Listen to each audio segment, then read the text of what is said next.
Hello friends, first time கடாய் பன்னீர் செய்ய போகிறேன். சேர்ந்து செய்வோமா? ஃபஸ்ட்டு வந்து அதுக்கு தேவையான மசாலா நம்ம அரைச்சிக்கலாம். எந்தெந்த பொருட்கள் என்னென்ன குவான்டிட்டின்னு சொல்லிட்டு இந்த வீடியோவில் வரும். அந்த குவான்டிட்டியில் எடுத்துக்கோங்க. ஸோ மசாலாவுக்கு கரெக்டாக இருக்கும். இந்த பொருட்கள்லாம் எடுத்து ஃபஸ்ட் நம்ம நல்லா வறுத்துடணும். வறுத்துட்டு அப்புறம் நம்ம மிக்சியில் அரைச்சி பொடியாக வச்சுப்போம். ஸோ நம்மளுக்கு கிரேவிக்கு யூஸ் ஆகும்.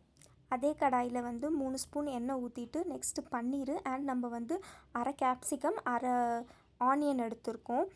அதை இந்த ஷேப்பில் கட் பண்ணிவிட்டு ஆட் பண்ணிக்கோங்க. அது கூடவே நம்ம வந்து மிளகாத்தூளும் உப்பும் இதை நல்லா போட்டு வதக்கிக்கோங்க.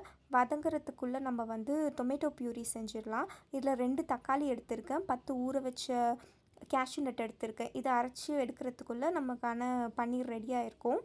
நெக்ஸ்ட்டு வந்து இன்னொரு கடாய் எடுத்து அதில் 3 ஸ்பூன் நல்லெண்ணெய் ஊற்றி 1.5 வெங்காயம் அப்புறம் இஞ்சி பூண்டு பேஸ்ட்டு உப்பு போட்டு நல்லா வதக்கிக்கலாம். அண்ட் அரைச்சி வச்சுருந்த டொமேட்டோ பியூரியும் அண்ட் மசாலாவையும் இதில் ஆட் பண்ணிப்போம். இது கூடவே நம்ம மஞ்சத்தூள், மிளகாத்தூள், கரம் மசாலா இது 3த்தையும் ஆட் பண்ணிவிட்டு வதக்கி எடுத்துருவோம். அண்ட் தேவையான அளவு தண்ணி ஊற்றி 5 மினிட்ஸ் கொதிக்கிடுங்க. கொதிக்கிறதுக்கப்புறம் நம்ம ரெடி பண்ணி வச்சுக்க பன்னீரை ஆட் பண்ணிவிட்டு 2 மினிட்ஸ் விட்டிங்கன்னா டேஸ்டியான கடாய் பன்னீர் ரெடி. ஸோ இதை நான் டேஸ்ட் பண்ணி பார்க்கும்போது வந்து கொஞ்சம் ஸ்பைஸியாக இருந்தது. ஏன்னா வந்து மிளகுவோட டேஸ்ட் வந்து ரொம்ப அதிகமாக இருந்தது. ஸோ நீங்கள் மசாலா அரைக்கும் போது அந்த மிளகுவோட குவான்டிட்டி கொஞ்சம் கம்மி பண்ணிக்கோங்க, மிளகு அண்ட் சீரகம்.